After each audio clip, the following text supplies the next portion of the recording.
as well as its surgical lead, Dr. Ed Bushell, and Dr. Mary Jane Seeger, Provincial Specialty Lead for Women's Health. In addition, on our screen is Matthew Lister, Project Team Director for the Task Force, and Ian Shaw, Provincial Health System Transformation Lead. And again, they're joining us virtually, and they will be available at the end of the formal portion of today's announcement to answer any questions. Thank you again for joining us. It's been about a month since we launched the task force back in December, and at that time it was clear we needed to take decisive and immediate steps to address wait lists and backlogs that affect the care, health, and recovery of thousands of Manitobans. The task force and its steering committee, guided by local experts with close connections to our healthcare leaders, was created to make the improvements to our healthcare system that Manitobans need. While waiting for surgery, diagnostics, or another procedure, these people and their families are waiting for answers, for relief from pain, for a return to their lives and doing the activities they love and enjoy. That is why today I'm so pleased to share 4 targeted initiatives to increase the number of procedures and improve timely care and quality of life for many Manitobans. First is an agreement with Maple Surgical Centre and several other local partners to improve women's health. Approximately 3,000 women are currently waiting for gynecological procedures, and most of these are day surgeries. Dr. Seeger will go into this in more detail shortly, but we know this is incredibly important to support women's health and women's health recovery. Second, we're shifting how we screen for colon cancer to a diagnostic process called fecal immunochemical testing, or we refer to it as FIT. And it's screening that provides better outcomes for patients sooner. There is another benefit to this change for our operating room capacity. Unlike the previous screening methods, FIT screening does not require an endoscopy.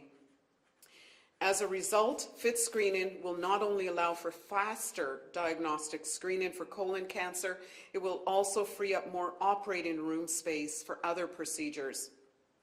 As the doctors and other experts leading the task force have told us, expanded capacity to address the backlog depends on many factors. Having the right space at the right time, the right technology, and the right mix of staffing. That brings me to our third announcement. Our government will train and hire up to 13 new anesthesia clinical assistants over the next 3 years. They will be placed in operating rooms across the province, and this will significantly increase capacity while supporting care for patients. We are focused on building capacity close to home, and I've said that many times in my press conferences, and we want to do this as quickly as possible. But we need to look beyond our borders as well to find faster solutions to people who are living in pain. That is why we're working on an agreement with a respected centre in Fargo for specialty spine services as part of Manitoba's out-of-province medical referrals program when the situation is safe and Sanford is in position to deliver the services effectively and safely. While there are no surgeries scheduled at this time, the discussions have created a good framework for joint decision-making that includes managing risk of COVID-19 on operations at Sanford and within Manitoba's healthcare system. Referrals to Sanford Health Fargo will be ongoing and accepted as their capacity allows and is safe for both the patient and Sanford Health. I stress that this is an interim measure while Manitoba builds its own capacity and a new option for patients who are willing to travel and have the costs of their care still covered by this province.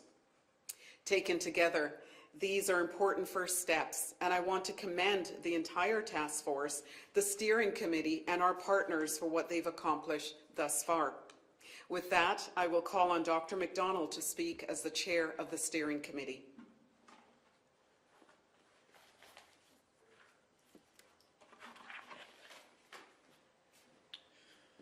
Thank you, Mr. Gordon. Good afternoon, everybody. Since the formal start of the steering committee in early December, we've been working extremely hard, 7 days a week, and left no stone unturned as to how to deal with the backlog of patients who are suffering in Manitoba in the midst of the most intense wave of COVID-19 yet. We've had extensive consultations with over 30 leaders and senior stakeholders in our healthcare system, and have had countless meetings to discuss the many proposals that have been submitted. Some of the problems faced by our system are complex and difficult to solve in the short term, but as promised in our initial mandate, we will address the low-hanging fruit that could be implemented to help Manitoba patients who need care. As the Minister announced, I'll reiterate, number one is a program to service patients who are on the backlog for surgery for gynecological and women's surgery at the Maple Centre in Winnipeg. Almost 3,000 cases are waiting, some since 2019. About 2/3 of those are eligible for day surgery, and we feel up to 1,000 can be accommodated through this initiative. Number two, as the Minister announced, the fecal immunochemical testing, or FIT testing, for the early detection and treatment of bowel cancers. This is a minimally invasive, highly accurate test, much more accurate and specific than the occult fecal blood test. This will lessen the backlog for endoscopy, specifically colonoscopy, by up to 10 to 15%. Further initiatives are being examined in this area of endoscopy and will be announced in the future. Number three, patients with painful spinal conditions on the wait list for spine surgery will now have the option, in certain circumstances by referral to their specialist, to have their surgery arranged and supported out of province by Sanford Health System in North Dakota. More on that by Dr. Buchel in a moment. Number four, the Anesthesia Clinical Assistant Program. This has been a successful program in the past. Anesthesia services are fundamental to safe and effective surgical procedures. The availability of anesthesia clinical assistants allow anesthesiologists to increase their efficiency by having a physician extender, and they can simultaneously observe more than one patient. The program was successful in the past, as I mentioned, and now is supported to be restarted so that the program and anesthesia services is not a rate-limiting factor in addressing the backlog in the future. We're very excited about these initial announcements, but we recognize that this is just the tip of the iceberg. There's an enormous amount of work to do, and we'll keep updating the public in regular intervals in the future. Thank you very much, and I'll turn it over back to the Minister.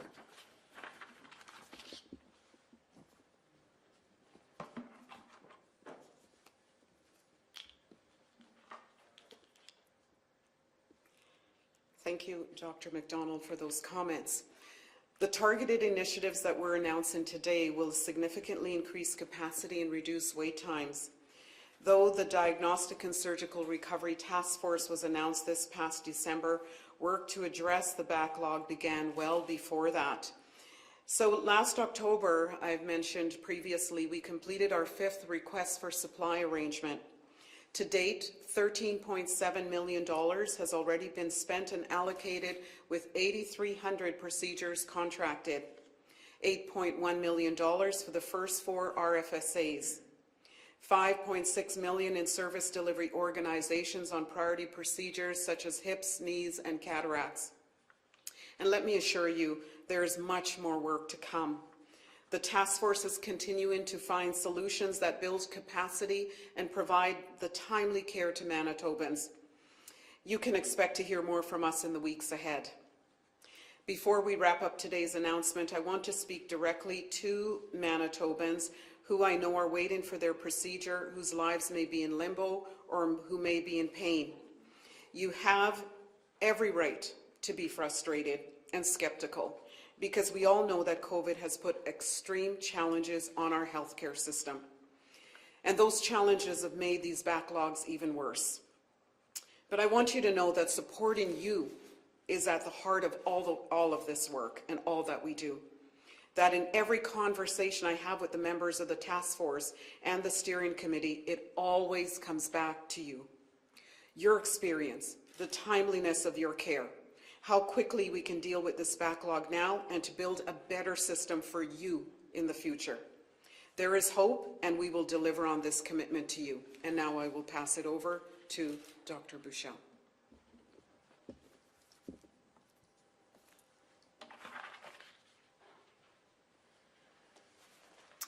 Good afternoon. So I have the pleasure of expanding upon our transfer or delivery of spinal care with a partner in the United States called Sanford Health. This is a huge opportunity for us to increase our capacity to deliver care to our spinal patients who have been seen by our surgeons, diagnosed with a problem that needs surgery, defined what their surgery is, and now in collaboration with the surgeons in Sanford, deliver that care in Sanford when they're able to deliver that care. The process is undergoing. It's ongoing right now.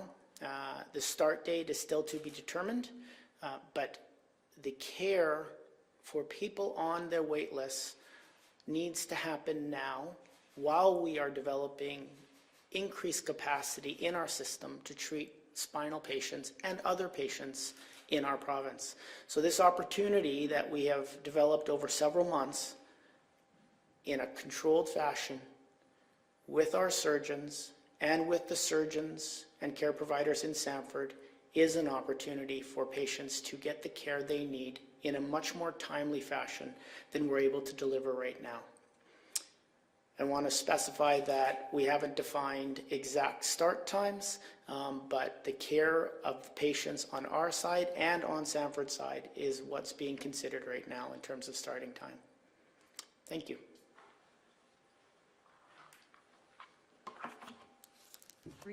Thank you, Dr. Buchel. I'd also like to call to the podium Dr. Sager to just talk a little bit more about the project at the Maples Centre.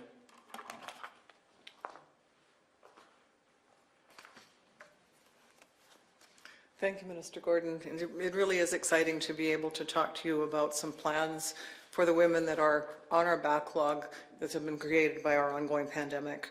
As you've heard, we have about 3,000 women on this backlog, representing probably over 5,000 hours in operating rooms. 2/3 of them, so about 2,000, would be eligible to have these surgeries done in a day surgical procedure. Gynecology and gynecologists have been doing day surgery for many, many years and have led the way in developing techniques for laparoscopic surgery. Not all of these women will be able to go to the Maple Surgical Centre or to an outpatient surgical center, a freestanding center. Some of them will be required to have their procedures in an environment within a hospital. But for those that will be able to, we're looking at probably 1,000 patients, women, being able to be treated over the next few months at the Western Surgical Centre on their off hours, being the weekends. Thank you. Thank you.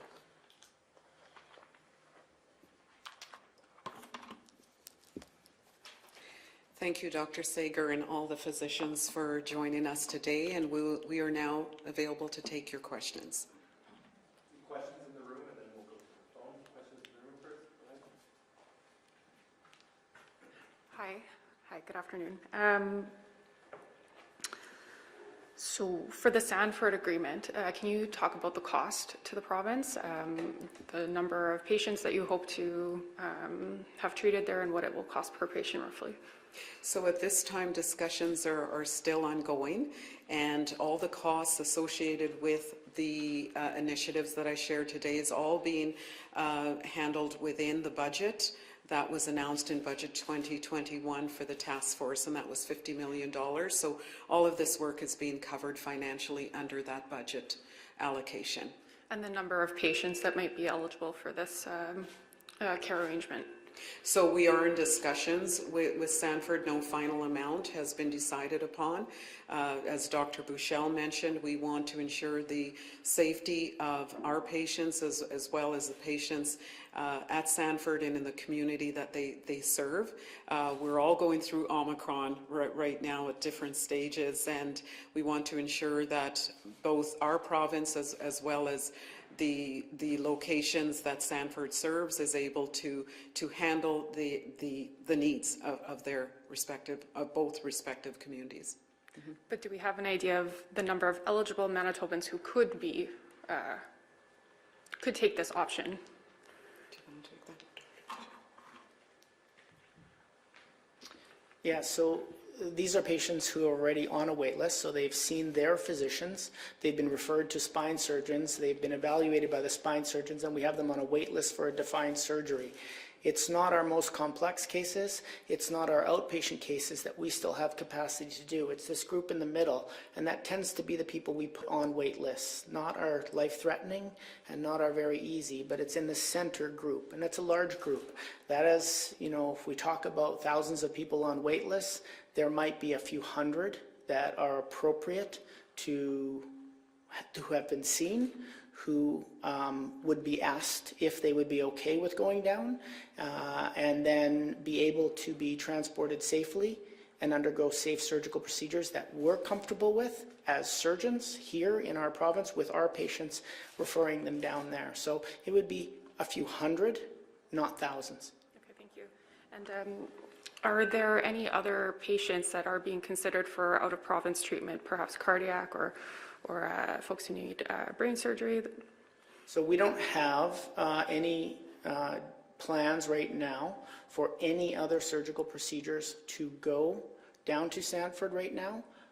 Discussions are underway for all types of options for anybody for anybody on a surgical wait list right now.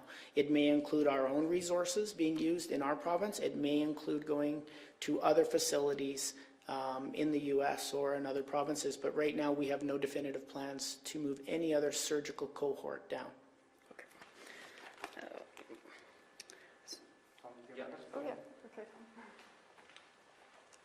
Could you tell us what the backlog is now for hip and knee surgeries, cardiac, cataract, and diagnostic testing? And also, will that be published online somewhere so the public can see it and follow it and watch the progress?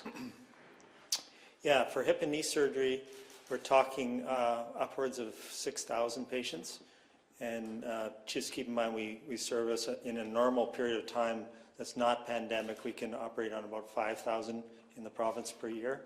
So we're looking at a whole year plus some. And there's another 3,000 in hip and knee surgery who are on a wait list to be seen, who haven't been seen by a surgeon yet. So In addition to the 6,000. Sorry, That's in addition. So you're looking at 9,000 total if you add those two together. For cataract surgery, we are looking at wait lists of approximately 10,000 and a similar number for endoscopy. And the normal wait list for endoscopy pre-pandemic was in the neighborhood of 1,500, so that's really skyrocketed and we're very sensitive to that. Cardiac? Cardiac, the number is at about 220 and the normal would be 80 to 90 prior to the pandemic. And is that the sum of all three levels, level 1, level 2, level 3? Correct, correct, yeah. And diagnostics, I know it would have to be broken down, I suppose, MRI, CT. Yeah, diagnostics, ultrasound. we're concerned about the MRI wait times, but the CT wait times are not as bad. And the ultrasound wait times are excessive due to the human resources problem of not enough ultrasound techs. So we're sensitive to having human resources is a common element in a lot of these weight issues. So we're sensitive to that and having to train or come up with alternatives in terms of a human resources plan. What are MRIs at? MRIs, I can't give you a number, but the mean wait time, I believe, is about 16 weeks. And are there targets for all of these numbers that you just gave There us? are national targets. No, I mean, do we have targets in Manitoba as to where you want it to be in 60 days, 90 days, or however you're laying out your long-term plans for this? We haven't laid a timeline on it because we can't predict the pandemic. So there are national targets. We'd like to get back to at least pre-pandemic levels, maybe even better. So. And will you publish these numbers somewhere that we can see them sort of on an ongoing basis? There is a website right now, we're looking at updating it and making it more accurate. That's the Manitoba Health wait list one, because that's pretty old data. It So if is you go old on, if data. you go on there now, you see November. Correct, Yeah. correct, and that's why we're looking at updating it and making it more accurate. Okay, thank you. All right, at this time, we're going to go to the phone. Thank you. A reminder to our reporters on the line, you will have one preliminary and one follow-up question. Up first this afternoon from City TV, Morgan. Good afternoon, and thank you so much for the time. Oppositions and doctors have called for this to be made a priority for months, long before the backlog got to this point, and they say that healthcare has not been a priority for this government. You know, speaking to Manitobans in pain, in limbo, under stress because of the backlog, why did it take so long for the province to come forward with answers to get this under control? Thank you for the question, because it gives me an opportunity to remind Manitobans that it was in Budget 2021 that our government committed $50 million to address the Diagnostic and Surgical Recovery Task Force and all the backlogs that you've heard about today from Dr. McDonald.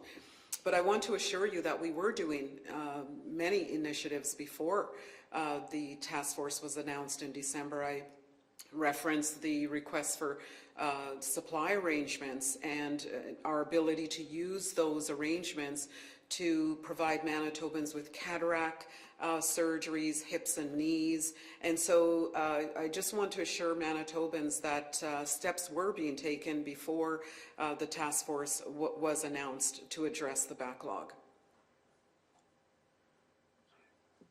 You know, and one person who is in hospital with COVID-19 right now says that doctors and nurses need more support from government. You know, for people on the front lines who are feeling the strain of the backlog of the pandemic and are feeling that this government has abandoned them in the Omicron wave and are now seeing interim solutions that will take people out of province, not relying on our own system, what would your message be to them, you know, in terms of how much of a priority this is for government if we're not investing in our own system, if we're sending people outside of the province? So I'll give Dr. Buchel an opportunity after I've commented to make his comments, but I want to say that to all the healthcare providers at all the various levels throughout our system that our government values and appreciates them and the incredible efforts they've been making to provide Manitobans with services during the pandemic, and that we take this very, very seriously. We recognize the burden and that many of you are feeling COVID fatigued, and we recognize some are even saying burnout, and we take it seriously, and that's why we've launched the task force and we're taking these steps. I want to assure Manitobans that we are in no way intended to send anyone out of the province, or shipping is some of the terminology I've heard in the past as well. Individuals will be identified, as Dr. Buchel stated, and they will be meeting with their specialist and their physicians that are currently providing care, and they will have the discussion about whether they choose to go out of the province of Sanford for their care. So this is in no way a forced approach. This is having discussions and reaching solutions that will ensure the person doesn't continue to suffer, that their case or their injury doesn't worsen. And I'll just let Dr. Buchel make some comments as well. Yeah, the idea that change and the acknowledgement that people are on wait lists and that the wait lists have become worse with COVID only started a month ago with the task force is completely false. This task force is an acknowledgement that we needed more support in our systems that deliver care. But the RFSAs were started before with the support of the government. Developing other means of developing staff, bringing RNs into the system, looking for other healthcare providers in our system, outside of our system, that can help our staff that are working extra hours, evenings and nights, were supported by our government to do this. Surgery and the healthcare system is not a one switch, turn on, turn off. It's a multifactorial group of people, money, technology, space that has to come together to deliver surgical care. That takes time, It has to be done safely so we don't make wrong decisions that ultimately hurt people. These decisions, once made by the healthcare leaders, are now going to be facilitated by this task force. The healthcare leaders have not asked the government to come up with solutions for how we want to deliver care. The government has come to us and said, come up with pathways to deliver better care in a timely fashion while the pandemic is going on. That's what we're doing. The task force is going to help us facilitate that. The government has acknowledged that we need more help. The normal way of getting approvals, the normal way of vetting things needs to be augmented. And that's what this is. It's not going to magically create solutions. We are going to deal with the pandemic and we're going to build resources simultaneously. That takes time. It has to be done carefully. We're dealing with patients' lives. Thank you. From Global News, Brittany. Hi, good afternoon. My question is for Dr. Bushell. How soon could we start seeing patients heading down to Fargo, and how long would they likely have to stay down there for their care? So the first question I think has been answered. That is a variable number. We don't know operational situations in Fargo. They, as the minister has stated, are obviously dealing with their own Omicron surge right now. So they have staffing issues, they have patient care issues, they have responsibilities to their communities, as we do. So the first question is, we don't know right now. The second question is, on average, spine patients will stay a number of days in hospital and then determine what type of rehab and follow-up they need after that. If you remember back to what I was talking about, the patient population that would be chosen, it wouldn't be our patients that have life-threatening needs for surgery immediately. Those are complex patients. They stay weeks, possibly months in the hospital, and it wouldn't be our easiest patients who are done as an outpatient. They would be patients that would likely stay a few days to a week in the hospital and then be ready to undergo rehab and be transferred back to Manitoba, where their surgeons who saw them before surgery decided with them what their care plan would be, will continue to follow them afterwards. Thank you. And I'm just wondering if Dr. McDonald can maybe expand a bit more on the diagnostics. And you said you were quite concerned about the MRI wait times and also the ultrasound.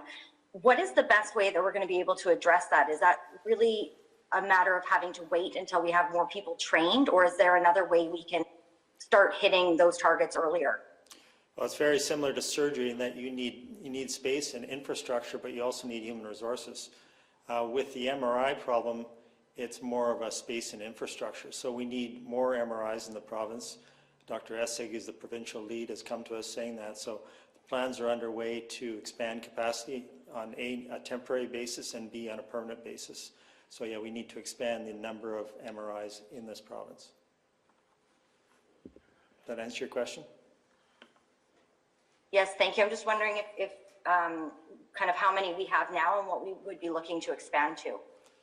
Well, we have several in Winnipeg and then several in the rural areas. The wait lists are longer in the urban area in Winnipeg than they are in the rural areas. So Dr. Essig recommends, and we're still considering this, there's nothing approved, there's no definite plans yet, but his recommendation is more scanners, more MRI scanners within the city limits. From the Brandon Sun, Karen. Good afternoon, everyone. I know this has been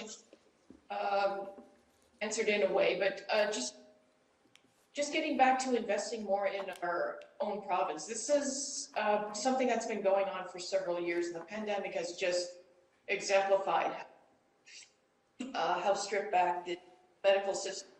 So going forward, are you thinking about any kind of long-term plans, like post-pandemic, on how to shore up the healthcare system? Thank you for the question. So many discussions is underway, and I just want to share some of the initiatives, such as our internationally educated nursing program. About 1,300 individuals have applied for licensure to become nurses here in our province. So our government has committed dollars to ensuring that those individuals can get their licenses. And we're going to continue to work with the College of Registered Nurses of Manitoba, the College of Licensed Practical Nurses of Manitoba, and other stakeholders to ensure we get those individuals licensed and in our system as quickly as possible.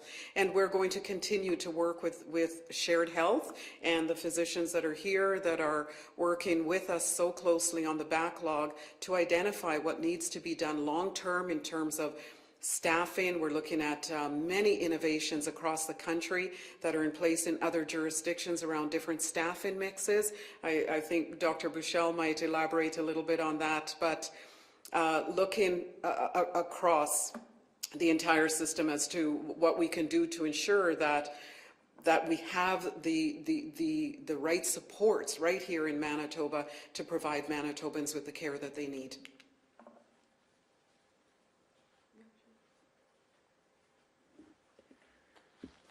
So surgery and the task force definitely have a plan to move forward more than just today or tomorrow.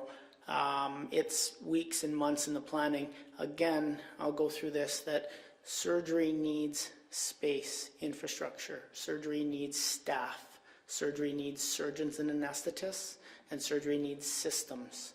The minister just elaborated on some of our initiatives to move our staffing crisis forward. So not only RNs, but LPNs are going to be considered and are being hired into our system now, into the acute care hospitals, to augment the resources in terms of HR. We're looking at different staffing models, but in terms of space, undergoing right now and have been undergoing discussions are where we augment our space or our operating room, recovery room, and perioperative care facilities in our province.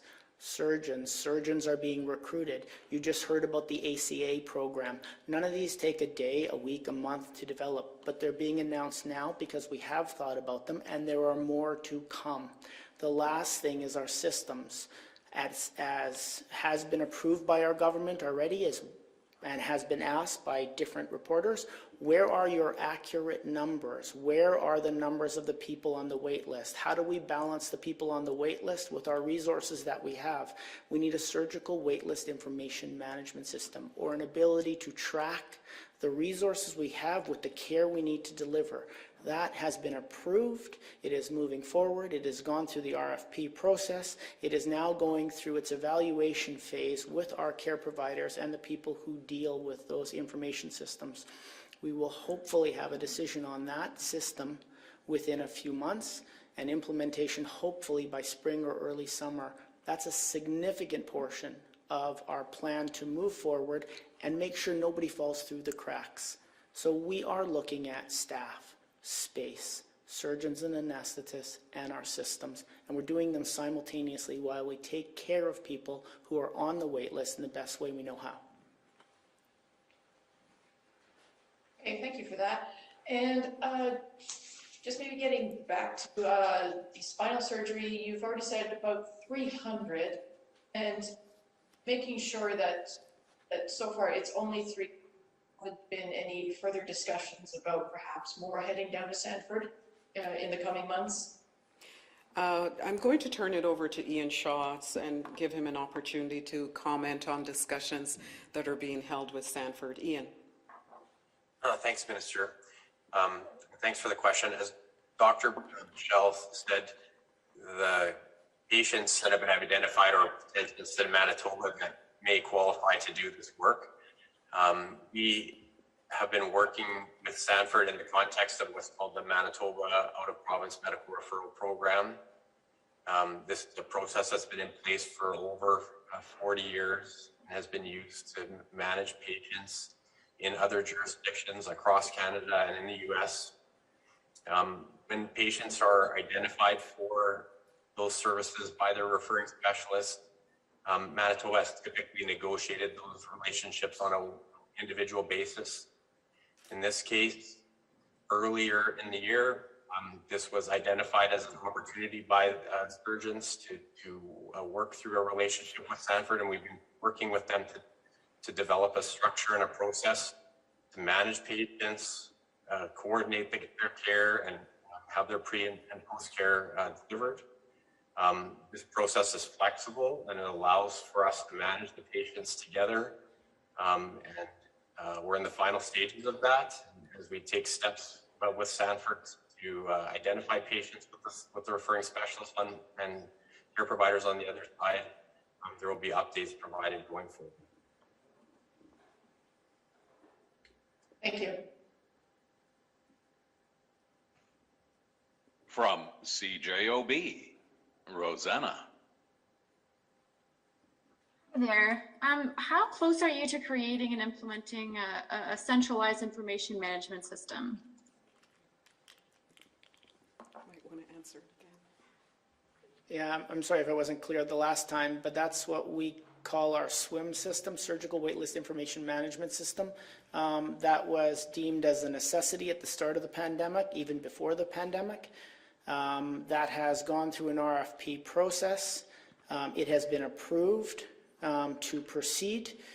We have selected vendors. The vendors have been vetted.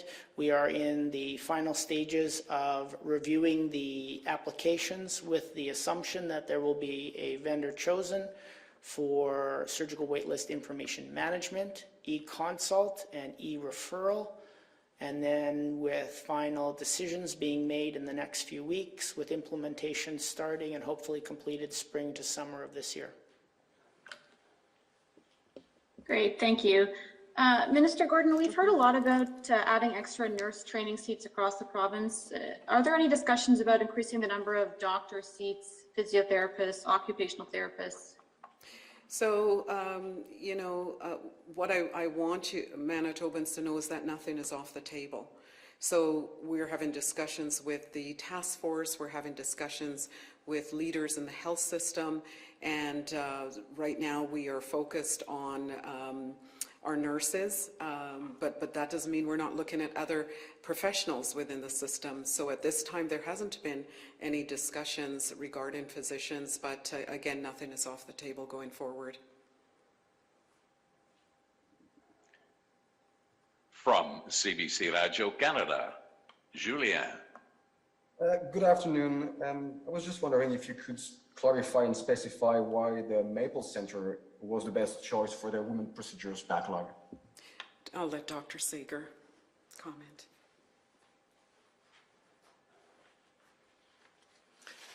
Sorry, don't think I heard all the question, but I will tell you that there will be likely about 1,000 women who will have their cases done from the backlog at the Maple Surgical Center in the next few months. Was there another part of that question? I didn't quite hear it. Yeah, the question was, why have you chosen the Maple Center as the best choice for that? Why? We had to look throughout the system to find where there would be capacity to do this kind of work, and that's where it was located at one of the private surgical centers who is well equipped to handle these kind of cases once we've got the rest of the equipment ready. Thank you. My next question is also about sending people to Fargo. Of course, I understand that we don't have a cost yet, but eventually we will have one. And there's many medical experts who are afraid that this is going to cost way more than just finding an in-house solution here. What do you have to say to them? I'll turn that question over to Ian Shaw again. Ian? Thanks for the question. We're still finalizing the process with Sanford. The discussions that we've been having are enabling us to deliver the care close to the cost that we have in Manitoba. Thank you. From CTV Winnipeg, Michelle. Hi, thanks for taking our questions. I'm wondering about what the next lowest hanging fruit would be. Where are your sights set next? Dr. McDonald. Thanks for the question. Human resources is a huge area. We want to do something, as Dr. Bichel's already outlined. It was not that we haven't started on that. we're looking at it actively. It's our biggest problem. It has many common threads. It overrides a lot of our waitlist issues. So we really want to concentrate on human resources. We also acknowledge that we have to do more on endoscopy, more than just the fit testing, and I alluded to the fact that we want to expand the RFSA program if feasible, and we also need to come up with the cardiac surgery issue is a very complicated problem, but we need to look at that in more detail and come up with some solutions for Manitobans waiting for cardiac surgery. Do you think this is a good start? I think it's a good start. As I mentioned, we've been working extremely hard. If I had to guess 4 weeks ago at where we'd be now, I wouldn't have guessed that we would have made as much progress as we have. So I think I'm quite pleased with the progress. That doesn't help people who are waiting for surgery. I understand the frustration, the anguish, but there's a lot of layers to peel through. These are very complicated issues with a lot of complicated background and historical issues that we have to, and all the costing and human resources. So there's a lot to work through, and we're just trying our hardest to get through as much as we can. From CBC Manitoba, Bart. Hi there. Just on the endoscopies, so 10 to 15% fewer, but there's no plan to phase out endoscopies entirely, right? No, I mean, we have a massive wait list for endoscopy, and even if we decrease it by 10 to 15%, we still have approximately 8,000 people waiting. So the wait list is different, rural versus urban, but there's no plans to phase out endoscopy. And I might say that with a FIT test, it's very accurate and very specific, but if it comes back positive, then you still have to have an endoscopy. So it doesn't eliminate the endoscopy portion, but it just means that we can deal with that huge number of patients more effectively. I understand. It's like rapid test versus PCR. Okay. Dr. Michelle, you had mentioned earlier that patients could go to Sanford as soon as next week or the week after. Today you're saying that's still up in the air. So what's changed here? The amount of Omicron cases in our state or in our province and North Dakota. Any healthcare provider that provides a substantial amount of healthcare to a population is responsible for their population. It's very important that we acknowledge that we have a very good working relationship. Ian Shaw has developed a great framework for us to put appropriate patients in the best care we possibly can in as timely way as we possibly can. But we have to make sure that they're able to deliver the care that they need when they're at their peak of their surge. So at this point, because of the variability in the Omicron surge, we are being cognizant of their need to deliver care to their population. If I maybe too could, I think the process of making this work takes a lot of coordination and planning. And as we said, normally for this process, these services have been developed on sort of a one-off basis.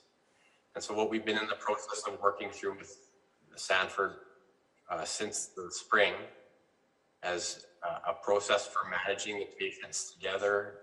We've had physicians at Sanford as well as our own system engaged, talking about how that would work, what the process will be, how referrals will be managed, how things like diagnostic images and patient reports are shared.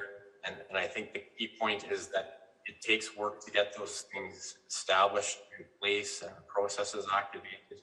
And that's really what we're talking about, is it will take time for us to get that going and activated.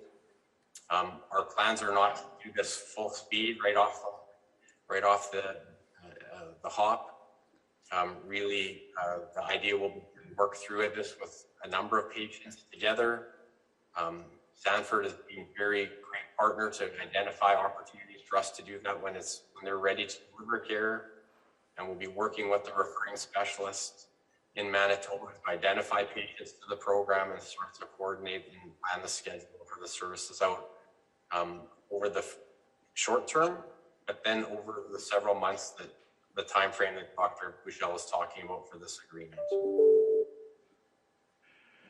We now return to room 254.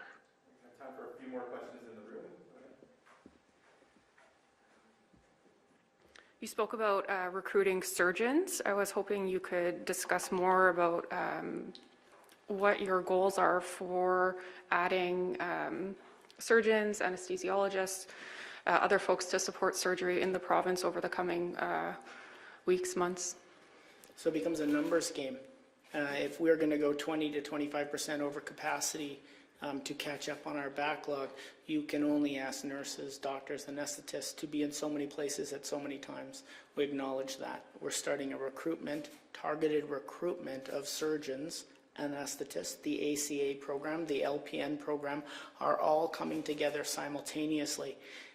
That targeted plan will be looking at specifically what areas do we have the ability to ramp up quickly on? Who has the largest volume of cases? What is our capacity on that volume of cases?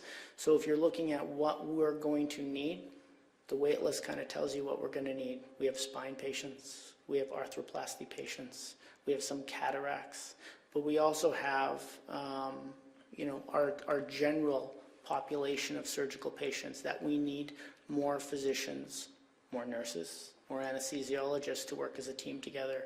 So those are all underway right now. There's an active recruitment because it takes months to recruit surgeons.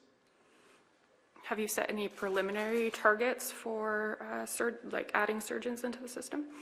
Yeah, we have targets within each specialty of what the specialty, based on retirements, people who have moved, what we need in service delivery, what we need to maintain our profession in terms of education and teaching, and all those are being defined by each one of the sections.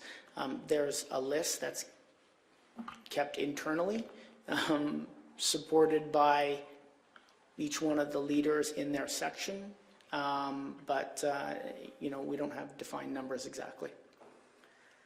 I was wondering if Matthew Lister might be able to speak about his analysis of our health system and what he sees as some of the main bottlenecks to delivering surgery and diagnostic care outside of pandemic-related constraints. Thank you. One of our steering committee members put it very well recently when she suggested that the backlog is not necessarily one individual waiting for one procedure. Actually, many small elements, different parts of the system, each with its own weight or each with its own dependency on another part of the system to move something forward. So there's a real lattice work of different parts of the system that contribute to a wait list. So Dr. Donald, Dr. Michelle, Ian, the minister, referred to the complexity of addressing the wait list so that we can get patients the care that they need as safely and expediently as possible. This is a dilemma that many health systems face, and I think that the issues that have come to light in Manitoba's radar, our own work, are similar to those that jurisdictions are all facing. So whether that is a matter of diagnostic accessibility, engaging remote communities, and then more acute capacity and infrastructure, it's a really shared issue. The interesting thing in Manitoba, I'm speaking maybe a little bit freely, but the integrity and strength of clinical service delivery is outstanding. And so the resources that are available to deliver those services, I think are very, very strong. What I have noticed anecdotally as well, every member we've spoken with has been absolutely committed to a common theme of waitlist reduction, helping do ideas to expedite payment. So we have a very, very strong, committed, and informed group that is supportive in moving this event. Before we go to that question, I would like to add to what Dr. Bushell said about recruitment and staffing, that our government did commit to adding 400 additional nursing seats, and we have made announcements. You followed some of those announcements at University St. Boniface, and we'll continue to make announcements going forward. But I also wanted to recognize the individuals that have come forward to participate in the critical care nursing program. So we continue to see individuals going through the program. I'm told that 30 individuals have signed up for February. So even while we're looking at other options and other programs, we're continuing to see individuals go through the system through these initiatives that we have already created and are being moved into our medicine and ICU spaces. So I want to recognize them and thank them for coming forward. Your question. I have a question for Dr. McDonald. To what extent are we seeing cancellations or postponements of surgeries and other hospital procedures now as a result of staff being redeployed to deal with COVID patients in hospitals? Well, it certainly isn't helping that we're in a very intense pandemic. We're hoping it's short-lived, but yes, there's been some surgery cancellations recently and redeployments mainly to medical wards as opposed to ICU, because of the large number of patients being admitted to medical wards, not as much to ICU because of the nature of Omicron. But it's not helping, but we're not going to sit around and wait for Omicron to go away. We're working hard on planning how to be prepared for the next wave, if there is one, hopefully not, but if there is, and how to be prepared for the future when Omicron subsides and we're able to address the backlog. And are you able to quantify that in any way? The numbers of surgeries that we're still seeing postponed or delayed or canceled, or other hospital procedures? Do we have any way of quantifying that? And is it the same as a couple of weeks ago? Is it getting better? So it's not getting the same. worse? Yeah, it's not the same as a couple of weeks ago because we're modifying our approach. Right now, as Dr. McDonald said, we're seeing not the same volume of ICU to inpatient beds. So the request from the system of surgery is different. They don't need our recovery room nurses. They don't need to the same degree our operating rooms. What they need is inpatient beds. So we have transitioned from shutting down operating rooms to limiting our inpatient capacity. That means that our outpatient procedures will go into those operating rooms and be done at a higher volume. You might actually see an increased numbers of cases being done.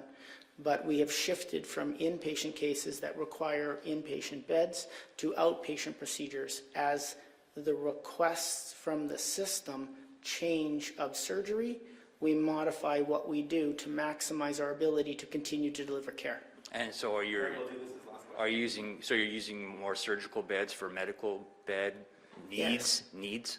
Yes. Yeah. Absolutely. What about staff absenteeism from COVID illness? Is that having an impact on delays of surgical procedures or postponements of surgical procedures? Well, it's affecting everybody from your restaurant all the way up to your healthcare. We know that a significant portion of our population will get COVID now, vaccinated or not vaccinated. But is that impacting the cancellations of surgeries and other hospital procedures? So the vacancy rates or the sick rate calls right now are not a major determinant in canceling surgeries as much as a shift in the type of surgeries we're doing. So we're experiencing that. We've modified our workforces at the various hospitals to still continue to deliver the surgical care based on the resources that are left. It is putting pressure on our staff. We absolutely have to acknowledge that our staff are working harder because a portion of them are off sick or contact isolation, etc. So we fully acknowledge that the people that are healthy and well are delivering more care with longer hours under stressful conditions to maintain as much capacity in our system as we can. Thank you. Thank you very much, everybody.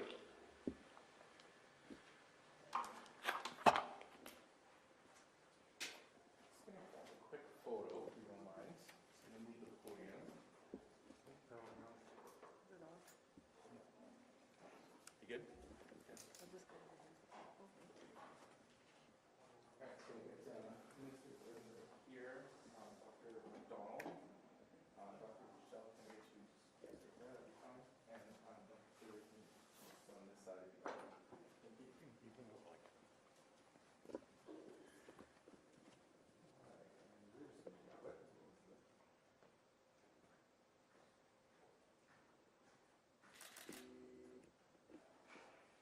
All right. Good to go. Good. Thanks.